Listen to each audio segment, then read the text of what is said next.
Today we're going to be talking about Avatar. No, not that CGI cartoons. No, we're going to be talking about The Last Airbender.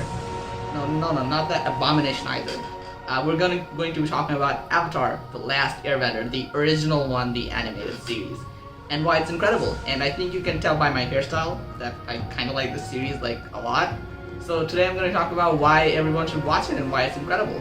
So it's a show set in a fantasy world where the world is divided into four nations: the Water Tribe, the Earth Kingdom, the Fire Nation, and the Air Nomads. And they're divided into these nations by the people and their powers. Their ability to bend a certain element. Like firebenders can create fire out of their chi, earthbenders can bend earth, waterbenders can bend water, and air nomads can airbend. They can bend air.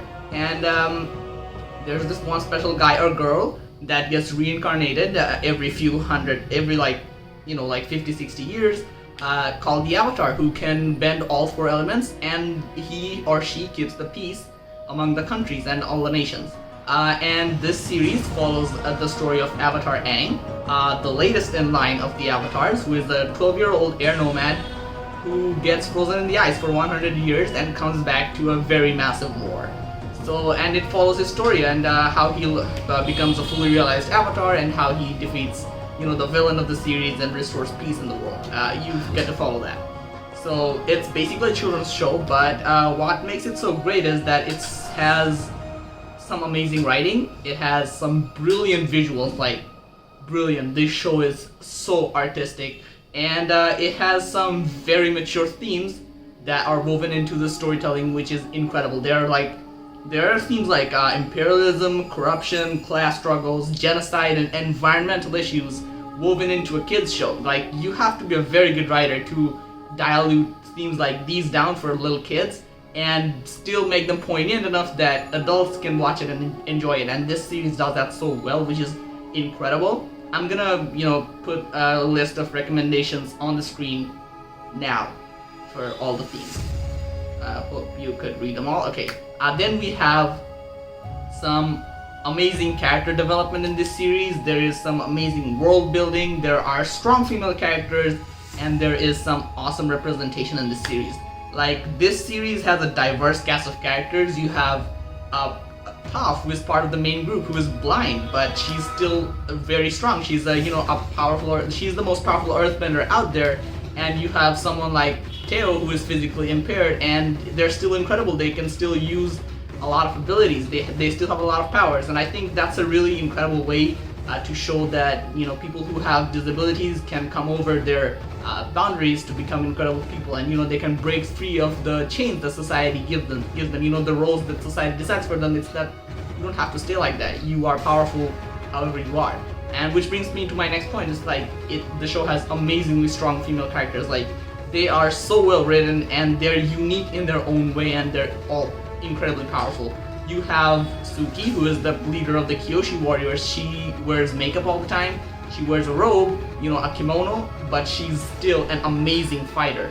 Like, Sokka, starts the series as a little bit of a sexist jerk, but later he learns that women can be powerful too, and women can be good fighters, and he gets his ass beaten by the Kyoshi warriors, and then he learns to respect them, which was, I think, a really good arc for Sokka. And then you have someone like Katara, who is part of the main group. She's one of the secondary protagonists. She's one of the most powerful waterbenders out there, and she's like the mom of the group, and she's outspoken. She always speaks her mind. She always lets her opinion be known to everybody, even if she's faced with adversity and stuff, which is really awesome for a character to be outspoken like that. And then we come back to Toph, who is this small, but she's like this powerful. She's like 12 and blind, but she's still the most powerful earthbender in the world, which is amazing. And then you have Azula, who was, introduced in the second season as an antagonist. She's ruthless, she's smart, and she's scary as hell. She's like pure evil. You're gonna hate her, but she's like so powerful. Then you have Ty Lee and Mai, who are like Azula's friends, and they always hang out together to hunt the Avatar. And they're both non-benders, but they're equally powerful. Ty Lee is perky, she's cute, but she is insanely scary. She can chi block you, so hard that you're not going to be able to move your body. And Mai has some amazing combat skills and some throwing skills that are amazing, which is very cool. And these female characters, they're integrated into the show like very naturally. You know, it's not like one of those newer series which try to force strong female characters down your throat, but they fail miserably because they don't know how to write one. It's just that they do it because they have to have a strong female character in their show for the studio to approve of them. They do it just because they have to, but these guys did it because they wanted to, and it shows that they actually wanted to create some strong female characters. They wanted to create strong characters in the first place. Now, coming on to the next point about why this show is brilliant is a good ending. You know, we've all seen those shows out there that start out very promising, you know, with amazing characters, brilliantly directed and written episodes. They capture our hearts, you know, get our hopes up really high, and then just turn out to be shit by the end, you know, like Game of Thrones. They did such an amazing job for the first 5 or 6 seasons, but by the end of it, they just started getting in over their heads. They forgot their own character developments, you know. It's the same people doing the entire thing, but it's just that the quality drops so badly over the years that it turns out to be one of the worst endings in history. And Avatar does not do that. It's very consistent in writing. You know, it starts out great and it ends great, and it has a really, really good ending. The final season ties up all the plot hole, you know, all the subplots and all the storylines together. It gives you a very satisfying finale. It gives you a massive crossover episode battle that's like a 2-episode long battle sequence, which is not even the finale, which is like really cool, you know. And it's just so satisfying by the end of it that you'll be feeling good, and you know it's worth the emotional investment. And this series has some amazing subplots, you know.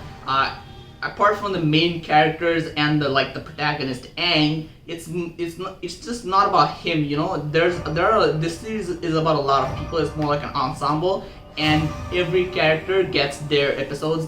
They get their own side plots, their own journeys that, you know, gives you a better insight into their character, you know, into their motivations and what makes them who they are. There are some amazing side plots.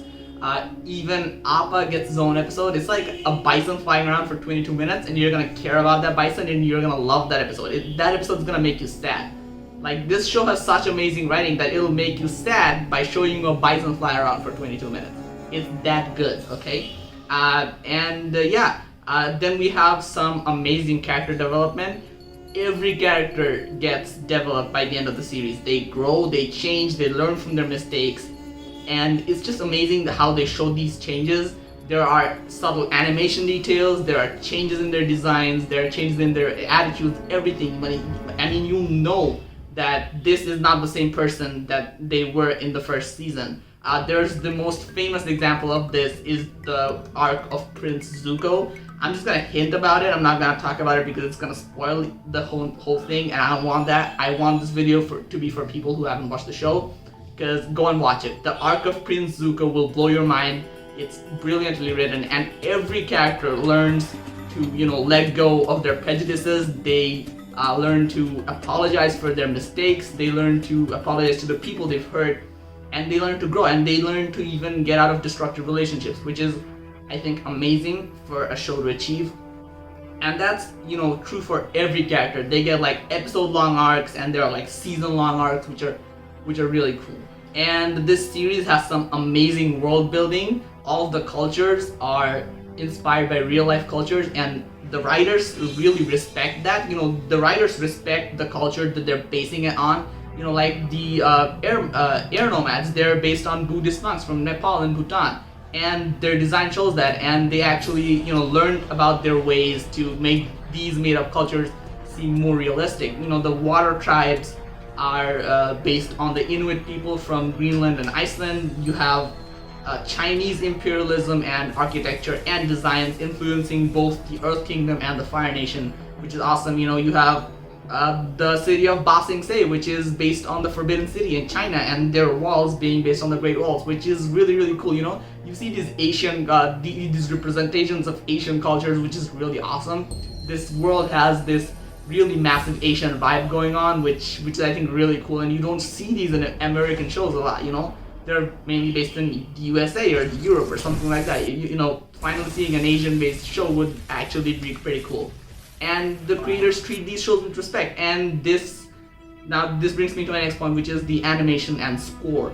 The animation style is kind of Japanese and both American. It's like a mixture of anime and traditional American, animation, which is really cool.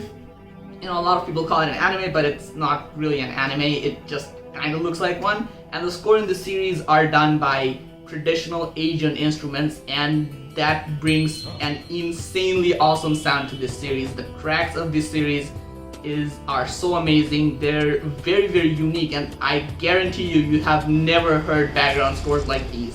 They're just amazing. And I think that's about it. That brings me to the end of my video, and I think these reasonings will change your mind and persuade you to watch the series. I'm gonna put another list of episode recommendations, some episodes to look forward to when you start watching the series. And yeah, I hope you guys enjoyed this. Smash the like button if you did, subscribe for more content, and hope you had an absolutely fantastic time.